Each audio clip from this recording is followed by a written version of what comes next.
বাংলাদেশে বৈশাখ শুরু হলেই আমরা দেখতে পাই যে আসলে কৃষকের মুখে হাসি আর আনন্দের কোনো শেষ থাকে না। আমরা পুরো মাঠ ঘুরে ঘুরে যেটা দেখলাম, আসলে সত্যি কৃষক খুবই আনন্দিত। আর কৃষক এই হাসি মাখা মুখগুলি তখনই ব্যর্থ হয়, বা কৃষক তখনই ব্যর্থ হয় যখন দেখা যায় যে তার কাঙ্ক্ষিত যে ফসল, অর্থাৎ সোনার যে ফসল, সেই ফসলটা যখন গড়ে তুলতে পারে না। আসলে তখনই কৃষক কিন্তু তার ওই মুখের হাসিটা থাকে না। প্রকৃতি বা বিধাতার উপর আসলে কারো নিয়ন্ত্রণ নেই, তাই নিঃসন্দেহে বলা যায় যে উপরওয়ালা বা আল্লাহ যা করেন অবশ্যই বান্দার ভালোর জন্যই করেন।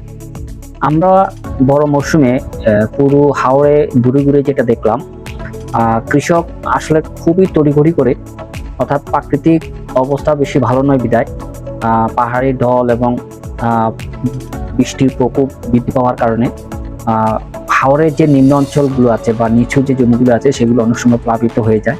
আর এই প্লাবিত হওয়ার আগেই কৃষক চেষ্টা করে তার এই ফসলটা কোনো মতেই যেন অবশ্য পানিতে যেন নিমজ্জিত না হয়।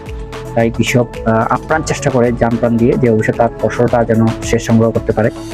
আমরা কিন্তু বিভিন্নভাবে প্রচার এবং প্রচারণা আমরা কিন্তু চালিয়েছি উপজেলা কৃষি অফিসের মাধ্যমে, অর্থাৎ আবহাওয়ার উপর ভিত্তি করে আমরা কিন্তু কৃষককে সর্বক্ষণিক মাঠে মেসেজ বা সংবাদ আমরা দিয়ে যাচ্ছি এবং সর্বক্ষণিক নিজের সাধ্যমতো চেষ্টা করে যাচ্ছি কৃষকের পাশে থেকে কৃষককে উৎসাহ প্রদান করার জন্য। আর যে ফসলগুলি অবশ্যই আমরা মাঠে যেটা দেখলাম যে কৃষক খুবই সচেতন।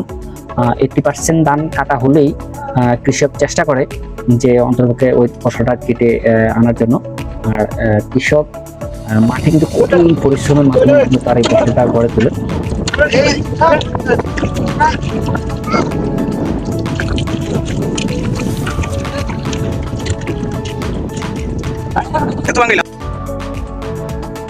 আমরা আসলে যারা সমাজের সর্বস্তরের যে পেশায় আছি না কেন, যে ভাবে আছি না কেন, সমাজের সর্বস্তরের মানুষের প্রতি বিশেষভাবে অনুরোধ, বিশেষ করে বৈশাখী যে সিজনটা, সেই সিজনটা অবশ্যই সর্বোচ্চ কৃষকদেরকে সহযোগিতা করা, কৃষক যাতে নির্বিঘ্নে তার এই ফসলটা গড়ে তুলতে পারে। এই জন্য আসলে বৈশাখ মাস আসলে আমরা দেখতে পাই অনেক মানুষ কিন্তু বিভিন্নভাবে কিন্তু পরিশ্রমের মাধ্যমে তাদের ফসলটি গড়ে তুলছেন। এবং এই বৈশাখ মাসে কিন্তু কৃষকের ক্লান্তি দূর করার জন্য অনেক বেকার অনেক ছোট ভাই যারা আছে ওই হাওরে ঘুরে ঘুরে কিন্তু কৃষকের চাহিদা মেটানোর জন্য বিভিন্ন ধরনের দ্রব্য সামগ্রী, খাওয়ার যে দ্রব্য সামগ্রী সেগুলো বিক্রি করছে, আমরা যেটা মাঠে ঘুরে ঘুরে দেখলাম।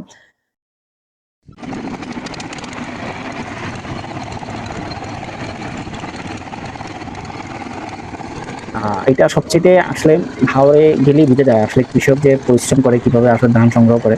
আর আমরা যারা অবশ্যই কৃষকের সাথে সম্পৃক্ত নয়, কৃষকের এই সমস্ত দুঃখ দুর্দশা অবশ্যই আমরা উপলব্ধি করতে পারবো না। তাই আমরা অনুরোধ করব, বিশেষ করে এখনের সিজনটা কিন্তু খুবই গুরুত্বপূর্ণ এবং আবহাওয়ার প্রতিকূল অবস্থা খুবই খারাপ। এই জন্য আবহাওয়ার যে পরিবেশটা এগুলো কিন্তু আমাদের অনুকূলে নেই, এগুলো সম্পূর্ণ আমাদের প্রতিকূলে। তাই কৃষককে সার্বিকভাবে সহযোগিতার মাধ্যমে সোনার এই ফসলটি গড়ে তোলার সর্বোচ্চ উৎসাহ বা চেষ্টা করে যাই। ধন্যবাদ সবাইকে। সবাই কৃষকের পাশে থাকেন, কৃষককে উৎসাহ প্রদান করবেন। ধন্যবাদ সবাইকে।